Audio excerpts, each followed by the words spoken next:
para mí eso es una cosa muy impresionante, pues, Juan, el hecho de que, además, así se ha discutido a lo largo de toda la historia realmente sobre los significados, los sentidos y también las variantes que de acuerdo con diferentes culturas se le puede dar.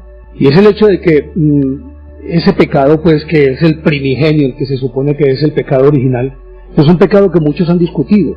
Lo han discutido como un pecado eminentemente sexual, es decir, simplemente la pérdida de la inocencia, y entonces el pecado entra, según eso, a través del sexo. Pero también hay otras vertientes que asumen, y es que es un pecado de orgullo y de soberbia, por el hecho de que quienes estaban protagonizando los de Adán y Eva pretendían igualarse a Dios. Recuerda que según lo que dice el Génesis, básicamente había una prohibición tácita, y era que podían comer de todos los árboles que hubiese en el paraíso, menos del árbol de la ciencia del bien y del mal. Entonces, que el orgullo los venció, y fue justamente el orgullo el que los llevó a su perdición, y de ahí nació el pecado original. Pues hombre, vea, esa visión sexual, o esa reducción mejor, del pecado al sexo, me parece una ingenuidad, que es una ingenuidad popular. Eso es un concepto que viene del judaísmo principalmente, que tenía dentro de los pecados, dentro de la lista de los pecados, el sexo. Para ellos los pecados sexuales eran castigables y castigables severamente. O sea que la ley judaica fue muy fuerte, pero no deja de ser una ingenuidad, ¿no? Creer que si Dios creó a un hombre y a una mujer, no iba a dejar que se unieran, pues. Eso me parece que pues es una verdadera tontería, y no vale la pena pues como ahondar demasiado sobre eso. No hay, pues no se concibe que dentro de la sabiduría de Dios, pues, que es infinitamente sabio, poderoso, etcétera, eterno, que vaya a crear un hombre y una mujer simplemente para que se miren o para que den vueltecitas para ir por el paraíso. Eso eso me parece pues muy traído de los cabellos y demasiado pedestre. No, y además por una razón muy elemental. Entonces, ¿para qué les hizo sexo? ¿Para qué les hizo el sexo? Si no era, en principio, y creo que es como el principio fundamental del que siempre se habla, es para la continuidad de la especie. Pero en segundo lugar, es también por un principio de placer, aunque este principio de placer siempre ha sido muy discutido, supremamente discutido a lo largo de la historia, como algo pecaminoso. Pero no se puede ir contra la naturaleza. La naturaleza del sexo es en todos los, hablemos de seres de la creación para estar un poquito ajustados a la leyenda bíblica. En todos los seres de la creación, el sexo de todas maneras tiene que provocar algún principio de placer y una satisfacción, una gratificación. Es decir, hay una recompensa por ese acto. ¿Por qué? Pues hombre, si el sexo pero básicamente en la especie humana. Bueno, también tiene que haber gratificación en cualquier especie animal. En cualquier especie, ¿no? Cualquier especie. Hablemos de los vertebrados, pues, por ejemplo, ¿no? En los insectos las cosas pueden ser un poquito diferentes, pero de todas maneras el sexo tiene que ser una gratificación, es una recompensa para que se pueda garantizar la continuación de la especie. Si entre los animales llamados superiores, pues en el hombre y digamos los que ya están más conformados, tienen más estructura física, etcétera, el sexo fuera doloroso, con toda seguridad que nadie practicaría el sexo. Eso sí, pues, es como los extraterrestres, ¿no? Que aquí llegaron 2 extraterrestres a estudiarnos, y entonces metieron a un hombre y a una mujer en una sala de esas naves que ellos traen, pues, ¿no? Que son grandes, y les dijeron, bueno, vamos a hacer un estudio comparativo a ver cómo se reproducen ustedes. Entonces llegó el extraterrestre y tiró una escupa al suelo, pues que jugaba un papel pues ahí, no sé cuál sería, si el macho o la hembra, y después llegó el otro y escupió ahí encima, y ahí se fue formando un extraterrestrico, un embrión, sí, así chiquito, sí, puede ser, sí, pero ahí van creciendo, no iba a crecer, y a ver cómo hacen ustedes el sexo. Y entonces el hombre y la mujer empezaron a hacer una demostración de cómo hacían el sexo. Terminaron y hablaron así hacemos nosotros el sexo y así nos reproducimos nosotros. Y hombre, sí, muy interesante eso, ¿no? Pues muy raro además. Pero ¿sabe qué fue lo que más me extrañó, hombre? ¿Por qué corren tanto al final, hombre? ¿No? Pues bueno, no se acuerden que en el caso de Adán y Eva, pues siempre se asume que ese pecado de soberbia es el que precipitó la expulsión del paraíso y dejó como sentencia por parte de Dios: ganarás el pan con el sudor de tu frente y parirás con dolor, le dice a la mujer. Pero mire que ese pecado original, que nosotros lo entendemos como algo que definitivamente, de acuerdo con nuestras creencias judeocristianas, creemos que es un peso que estamos cargando, un lastre que cargamos, sin ninguna culpa, porque realmente a la hora de la verdad, ¿qué culpa podríamos llegar a tener? Y entonces han corrido ríos de tinta alrededor de la trascendencia de ese pecado. Pero sabe una cosa, yo creo que ese pecado, si lo vamos a entender como un pecado de orgullo, como el orgullo, pues, es también como inherente a muchas otras sociedades. Mire, así como ocurrió, bueno, antes de pasar a otro caso, acuérdese lo que pasa precisamente con Luzbel, que se supone era un ángel de luz, y este ángel de luz, naturalmente, que llega un momento determinado que se cree tan hermoso que puede competir con la belleza de Dios y con la sabiduría y la inteligencia de Dios. Hombre, que hay mucha gente así, hombre. Sí, yo creo que sí. Que se creen lindos. Claro. Que tienen una nariz divina. ¿Vas a empezar a tirarme piedra, mío? No. ¿Por qué, hombre? ¿Yo qué te estoy haciendo? Estamos hablando seriamente. No, sí. Yo sé. Bueno. No hay derecho. No, déjamelo así de ese tamaño. Bueno, pues. No, mentira, me vas a dañar. Estoy hablando de otros. Sí. Estoy hablando, que son muy modestos. Sí. Sí. Bueno. Sí, yo soy muy lindo. Sí. Bueno, ya por eso, pues. Pero lo cierto del caso es que acuérdese que la tradición indica que Luzbel se rebeló contra no solamente la autoridad de Dios, sino que pretendió ser igual a Dios, y eso le significó su perdición. Ahí fue cuando fue lanzado al vacío y se convirtió pues en el enredador, que es lo que significa Satanás, ¿no? El enredador, básicamente. Sí, señor. Y entonces el tramador. Y entonces, así las cosas, está implícito de nuevo, como en el caso de Adán y Eva, el pecado del orgullo. Pero le había dicho que le iba a mencionar otro caso, y es acuérdese usted, del caso de Prometeo. Prometeo también, a la hora de la verdad, comete lo que podríamos asimilar como un acto de orgullo, aunque él, su intención era diferente, su intención era buena. Agradar a los hombres.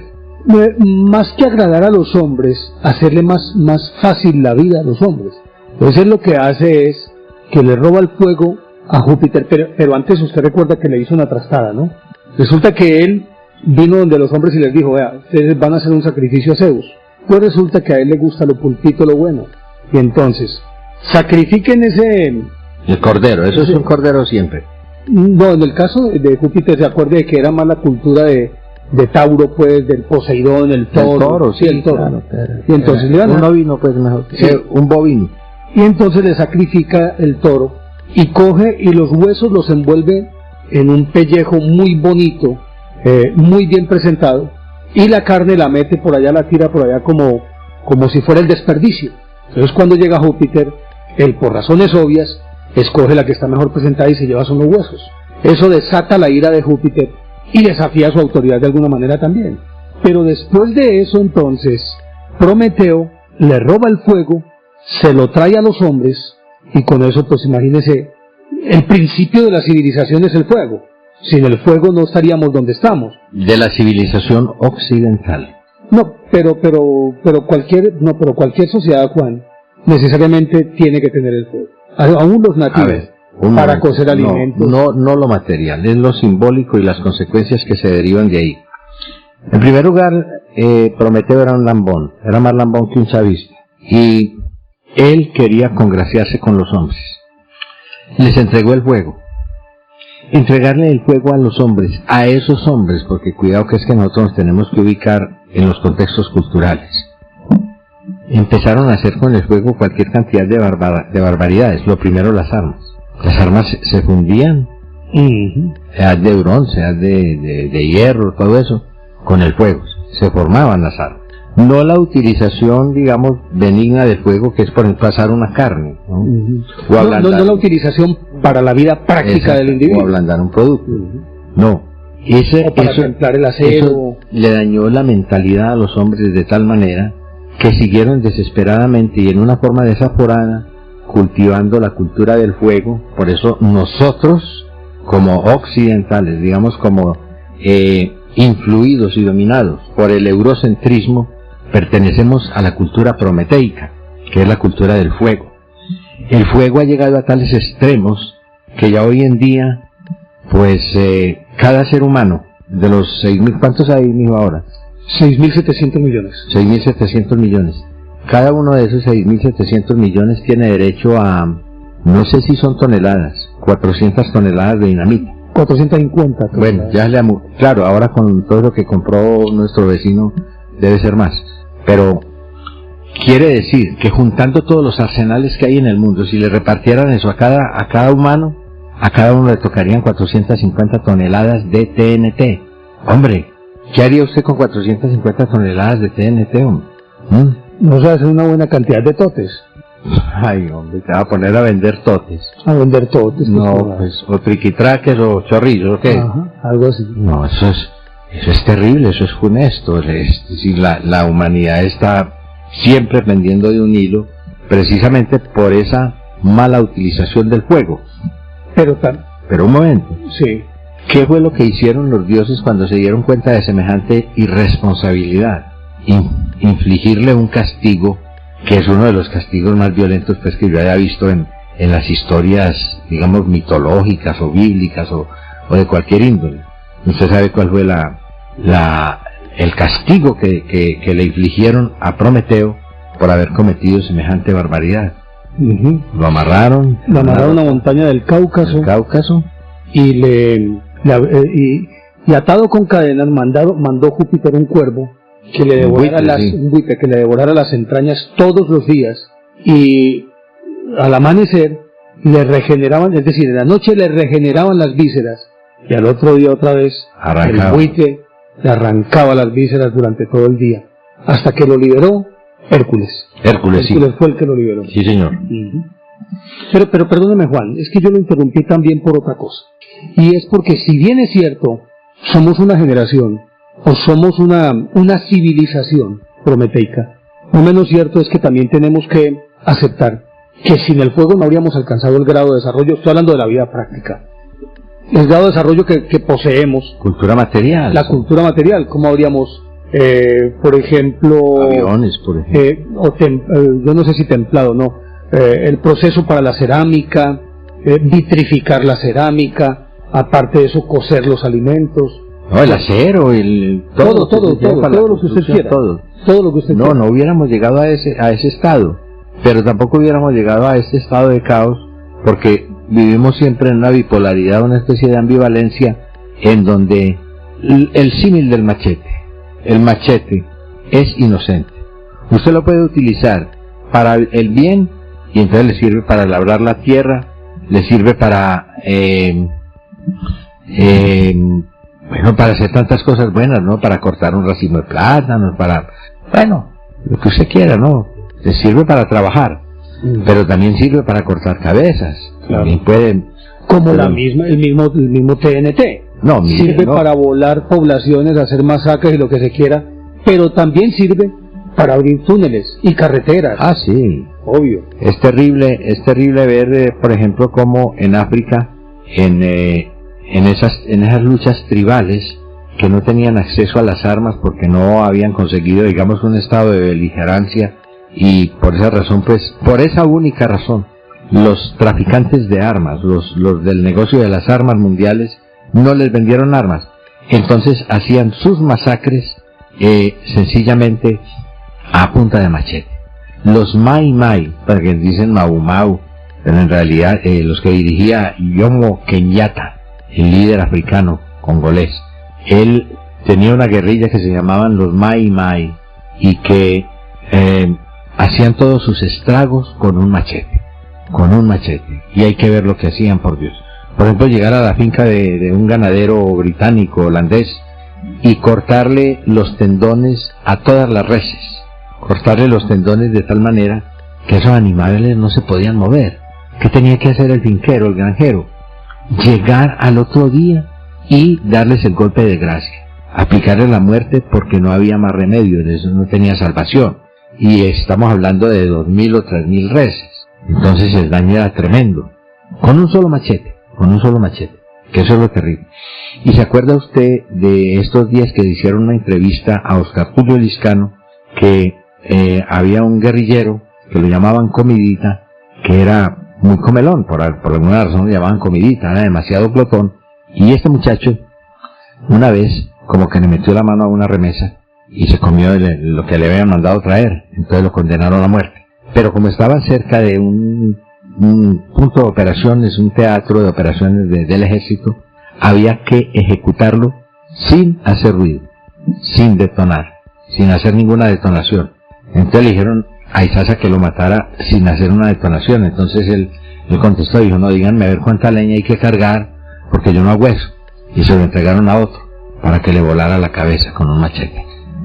Eso me parece terrible. Y ese machete es producto precisamente de ese fuego. Sí. Pero hay civilizaciones, o hay culturas mejor, que no tienen ese concepto, porque es que la cultura prometeica, la cultura nuestra, la cultura occidental, lo que quiere es transformarlo todo a partir del fuego. Entonces, todo lo que sale al mercado, todo lo que sale al comercio, sale hoy de una manera, mañana sale de otra. Fíjese usted un carro yo creo que presta el mismo servicio, pues, por ejemplo, yo hablo del carro mío, ¿no?, que lleva rodando, yo no sé cuántos años fue, ¿no?, pero de todas maneras, no le faltaba sino, pues, la caldera de vapor. Y a mí me presta el mismo servicio que le presta el servicio a cualquier otro. Puede que no sea tan confortable, no tenga tanta comodidad, pero de todas maneras, pero no, en nuestra civilización prometeica hay que cambiar de carro. Entonces por eso hay que estar cambiando los modelos, hay que estar variándole las latas a eso, hay que estar haciendo cosas nuevas para atraer la atención de un público consumista. Entonces ahí se ven los estragos de lo que es esa cultura prometeica o civilización del fuego.